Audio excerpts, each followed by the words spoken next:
eastern Utah's Uinta Basin, a region long plagued by claims of the strange and unusual. In the skies, countless UFO sightings dating back to the Native American Ute tribe in the 1700s. On the ground, terrifying encounters with the Skinwalker of Ute legend, a shape-shifting beast said to transform from man to wolf. But what if there's a connection? Could the Skinwalker of ancient myth really be an extraterrestrial? And does recent evidence reveal that the elusive, possibly alien creature is still stalking these lands?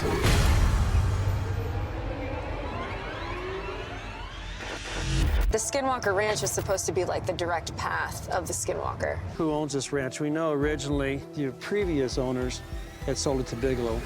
The ranch's previous owner, Terry Sherman, sold the property in 1996 after suffering years of alleged paranormal phenomena. Despite his claims of menacing UFOs and monstrous creatures, the rancher managed to find a buyer, Robert Bigelow, a billionaire government contractor with ties to the space program and military defense.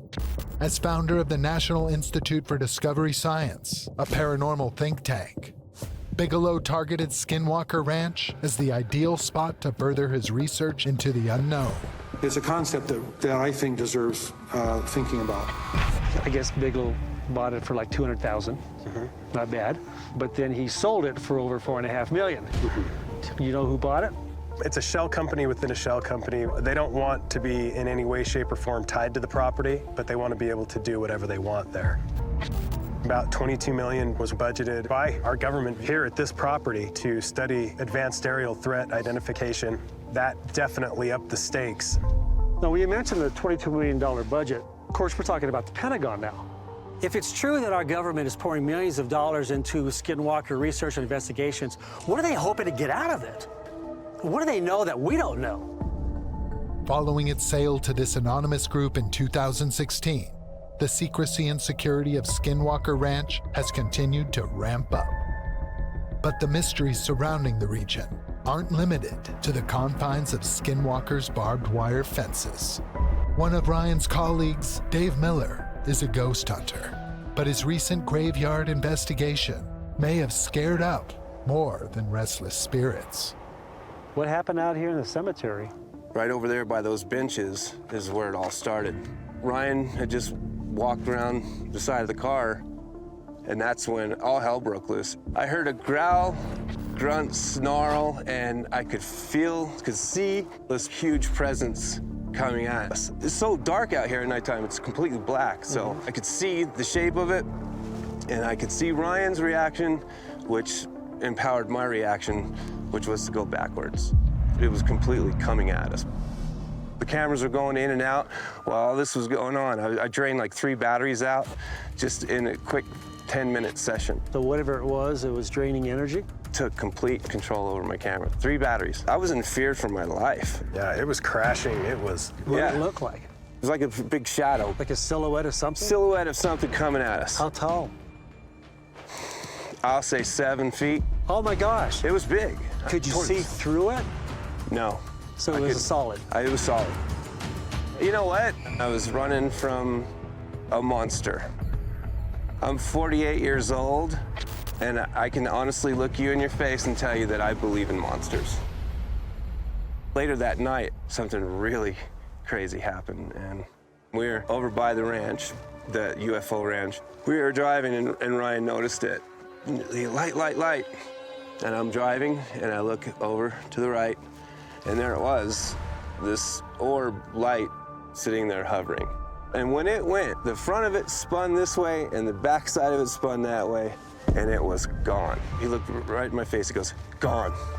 And I started laughing, a nervous laugh, right? Yeah. Did the light appear to be solid? Could you see through the light? It was completely solid. Completely solid. Until it spun out. Did you feel anything, static electricity? Did you feel any of that? No, I didn't feel anything static because we were inside the car. Okay.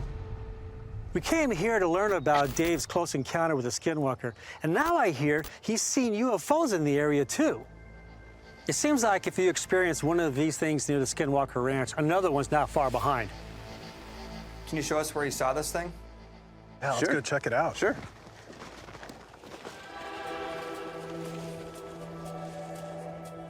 This is it right here. And there is hair on it. But there's a significant amount of hair on there. So these are deer for sure, the longer ones. But I don't know what the smaller fluffy stuff is. We had it tested, and it was kind of inconclusive because it had unknown fibers. I got some little glass vials. I think we need to take some of the hair samples, put in the glass vials, keep that. Would like to get a game camera up here. That's a great idea. Point it right here and see what comes through here. I'd like to get a camera on the cemetery. What about think? Yeah. that second group of trees right there? So we'll get a little bit of oversecting going this way. Yeah. What I'm going to do is I'm going to take some hair samples. I'm going to try and get a sample close to the fence that doesn't look like deer. So we'll test the hair sample, and we'll see if there's any follicles attached to the hair that maybe we can get some DNA off of. To further analyze the mysterious creature, the team consults a seasoned animal tracker. So I understand you're one heck of a tracker out here, huh? I've done it a lot. And I understand the Skinwalker Ranch isn't too far away from here either, is it? No, it's about a mile to the west. Have you experienced anything unusual out here? Yeah, the Highway 666.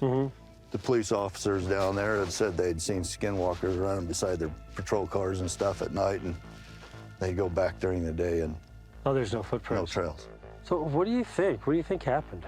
I don't know. I still don't know. And talking to some people where this person had seen what he thought was It was a one-eyed wolf. Which may be something similar to a skinwalker. Now, after talking with some other people out here, they said, well, absolutely, there's no wolves out here. No, I haven't seen any. Have you ever seen wolf tracks? Not here. Not here, though. Not here. Do wolves usually travel alone? Most typically, they're a pack animal. How many years have you been here? 50, 50 plus. And you've never seen a wolf out here? Not here. If this is a creature, it's gonna follow where the game's going. So the intent of this camera is we'll put it up kind of facing this direction so we can catch the opening part here where the game trail is, and hopefully we can get something tonight with that. I'm going to hit it with an EMF meter, see if I pick up anything to this fence. The EMF meter detects residual electromagnetic energy, measured in units called microteslas. Whoa, whoa. It has about 50 microteslas right there. 50 microteslas is equivalent to the energy emitted by a smartphone, far higher than the baseline of a chicken wire fence.